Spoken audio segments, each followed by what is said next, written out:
जय हिंद, नमस्कार। आप देख रहे हैं एबीएन न्यूज। अनीता विश्वकर्मा के साथ। देश के संविधान के लिए सेंगोल कलंक। सपा प्रदेश अध्यक्ष, सपा जिलाध्यक्ष और सपा नेता में हुई किसी बात को लेकर झड़प। सपा के कार्यक्रम में एक भी महिला नेत्री को बोलने का नहीं मिला मौका। भदोही ज्ञानपुर में स्थित एक प्रतिष्ठान में समाज सेवी पार्टी की तरफ संविधान मान स्तंभ स्थापना समारोह का आयोजन किया गया, जहां समारोह में मुख्य अतिथि के रूप में समाजवादी पार्टी के प्रदेश अध्यक्ष श्यामलाल पाल के आगमन पर समाजवादी पार्टी के तमाम नेताओं ने प्रदेश अध्यक्ष का स्वागत करते हुए बारी बारी से भाजपा सरकार पर निशाना साधा। समारोह में भदोही के पूर्व सांसद और हाल ही में समाजवादी पार्टी का दामन थामने वाले सपा नेता रमेश चंद्र बिंद ने भाजपा पर निशाना साधते हुए कहा कि संविधान बचाने का काम सपा के राष्ट्रीय अध्यक्ष अखिलेश यादव ने किया। संविधान की वजह से आज हर समाज के लोगों को हर जगह मौका मिल रहा है। कहा कि आगामी उपचुनाव में सपा सभी सीटों पर जीत दर्ज करेगी और भाजपा की जमानत जब्त होने की बात कहते हुए क्या कुछ कहा, आइए सुनते हैं। चंद दिन में आपके बीच में आने वाला है साथियों, 10 जगह पे इनकी जमानत जब्त हो जाएगी। देखिएगा, इनकी जमानत जब्त हो जाएगी और ये सभी उपचुनाव इंडिया गठबंधन और समाजवादी पार्टी। सपा नेता आरिफ सिद्दीकी ने भाजपा को घेरते हुए कहा कि वक्फ बोर्ड को लेकर सरकार लोगों को गुमराह कर रही है। वक्फ बोर्ड ऐसी संपत्ति है जिसे लोग दान करके वक्फ करते हैं, जबकि भाजपा सरकार इस पर राजनीति कर रही है। वक्फ बोर्ड की लाखों एकड़ जमीन को लीगल बताते हुए क्या कुछ कहा, आइए सुनते हैं। आपस में लड़ते हैं। ये वक्फ बोर्ड की प्रॉपर्टी क्या है? वक्फ बोर्ड की प्रॉपर्टी केवल लखनऊ, इलाहाबाद में, बनारस में नहीं कुछ होगा तो 50,000 करोड़ की संपत्ति होगी। इस पर भारतीय जनता पार्टी की निगाह है, उनके नेताओं की निगाह है, नजूलैंड पर उनकी निगाह है।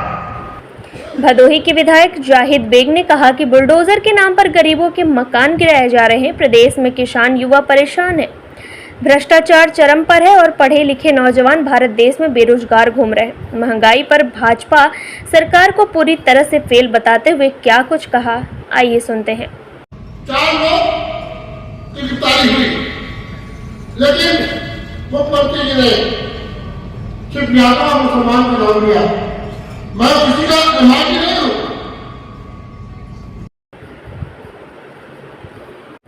समारोह में मुख्य अतिथि श्यामलाल पाल ने संसद भवन में स्थापित सेंगोल को देश का कलंक बताया। कहा कि प्रदेश सरकार के कार्यों से जनता त्रस्त है। आगामी चुनावों में सपा को पूर्ण बहुमत मिलेगी। इस दौरान सपा के प्रदेश अध्यक्ष श्यामलाल पाल ने हाल ही में सपा को तिलांजलि देकर भाजपा में शामिल हुआ। नेता कुंवर प्रमोद चंद्र मौर्य का नाम लिए बगैर इशारों में ही कुछ ऐसी बात कहा कि जिससे यह अंदाजा लगाया जा सकता है कि भाजपा नेता कुंवर प्रमोद चंद्र मौर्य की कमी सपा खेमे में कहीं न कहीं महसूस की जा रही है। भाजपा पर निशाना साधते हुए उन्होंने कहा कि सपा सरकार में महिलाओं के साथ न्याय होता था और भाजपा अन्याय कर रही, कहते हुए कहा कुछ, आइए सुनते हैं।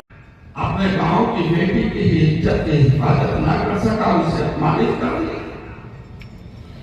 अब बात कर रहे हैं इसी भदोही जनपद में उस विधायक का नाम जो सुर्खियों में गया है, और किस तरह से हमारे अपने लोगों को अपमानित करने का काम।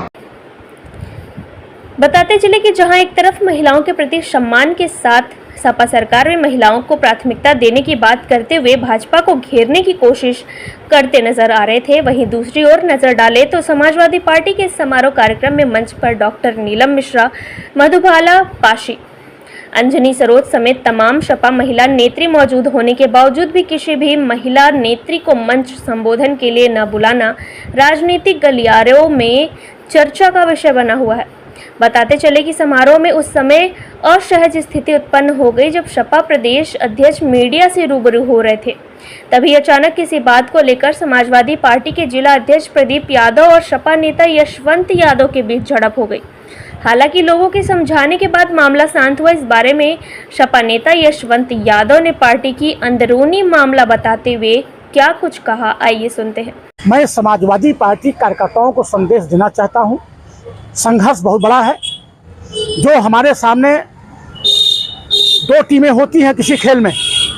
इस समारोह में विधायक जाहिद बेग, प्रदीप यादव, विनोद चंद बिंद, आरिफ सिद्दीकी, यशवंत यादव समेत भारी संख्या में सपा के नेता मौजूदगी में मीडिया के सवालों का जवाब देते हुए सपा प्रदेश अध्यक्ष ने क्या कुछ कहा, सुनने के लिए आइए रुक करते हैं भदोही की ओर, देखते हैं राष्ट्र की बात राजेश तिवारी के साथ।